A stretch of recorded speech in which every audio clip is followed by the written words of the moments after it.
So in the previous video, I talked about the famous Rosenthal study where school teachers were given positive expectations about certain students in their class, and then a little bit down the track, those same students started to demonstrate rapid improvements in their learning by comparison with the other kids.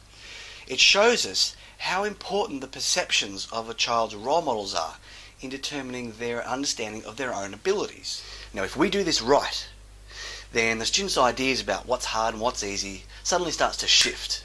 And what you'll start to see is that they start soaking up learning like a sponge. So as part of our philosophy about involving both parents and teachers in the tutoring process, we ask you to just write a short letter to your student's teacher once a month. We even provide you with company letterhead so that you can do this.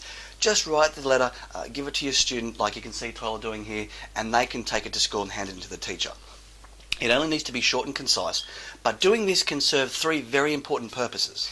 Now, the first thing that this does is it tends to bridge that communication gap between the home and the classroom.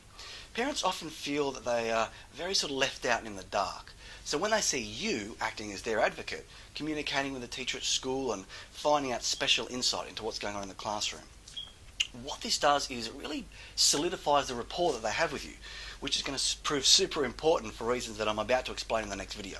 Now, the second thing it does is it allows us to start planting those positive seeds of thought into the mind of your student's teacher at school.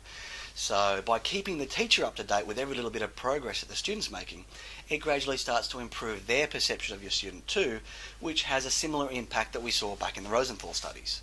Now, the third thing that this simple task allows you to do is it makes your job a lot easier. I remember when I started tutoring many years ago when I was a student, I'd always ask my students to bring work home from school, and I'd always ask them, what assessments are coming up, what are you doing in the classroom, what's the teacher been telling you? And I remember a lot of the time they were kind of a little bit confused, or they had other things in their mind, and they just respond, oh, I don't know, I think they're doing this, this and this.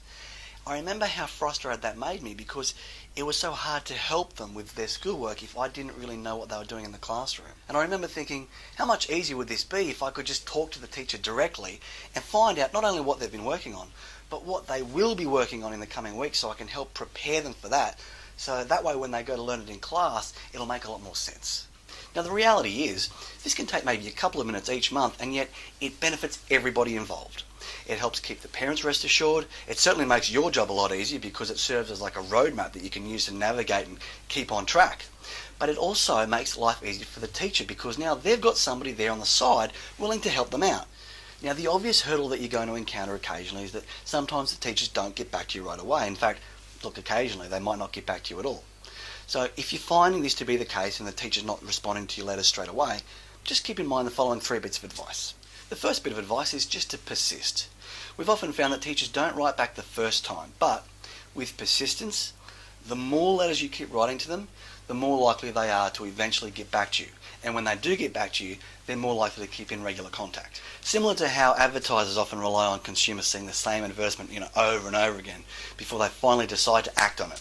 So be persistent and remember that repetition increases success. Now, of course, the second thing to remember is that how you word the letter can have a big impact. Now, I remember when I was a school teacher, if somebody had have come up to me and said, hey, look, I understand you're really busy, you've got more students to look after than the amount of time you've got to look after them, how about I help you out by taking one or two of your students aside and doing a little bit of extra work with them, help lighten the load a bit for you. I'd have thought, great, thank you very much. It's like having extra teachers' aides in the class to help you out. It lightens the load, lightens the burden for you a bit, knowing that those students that you might not always have time for are getting a little bit of extra assistance on the side. On the other hand, had somebody come up to me and said, here's some extra paperwork for you to do. You don't get paid any extra, it's just more responsibility and more burden for you. I'd have thought, I'm already overworked as it is. You can't expect me to do extra work on top of that. So even though the reality of it is communicating back and forth with you is actually in their best interests, it's important to word it so it doesn't sound like it's an extra chore. And it's important so that they understand and can see the benefit to everybody involved. And look, worst case scenario, even if you get a teacher who doesn't want to return contact at all, it doesn't matter. Because as long as you persist in updating the teacher about your student's progress, even that will have positive benefits. It'll improve the perception that the teacher has of that student, which will provide them benefits similar to what we saw back in the Rosenthal studies. So to summarise, write a short, concise letter to your student's teacher once a month. Use the company letterhead and provide it to your student to give to their teacher at school. Doing this will not only help build rapport with the parents, it'll help to make your job a lot easier by providing you with a roadmap that you can use to navigate and plan your students' learning to keep in line with the classroom curriculum. To increase the likelihood of the teacher communicating back with you, it's important to explain the benefits to everybody involved, including them. Be persistent and remember, even if they don't write back, just continue to update them about your students' progress. This way, it'll enhance their perceptions and improve their expectations of the student. Now in the next video, we're going to look at communicating progress to parents, because the number one reason that some parents choose to discontinue with a tutor after a few weeks happens when they believe that the student isn't making any progress. Now on every single occasion where this has happened, I've investigated the situation by talking to both the parents and the tutor and sometimes even the student, and on almost every occasion, guess what I found out? I found that the student really was making progress after all. It's just that the parents weren't really aware of it.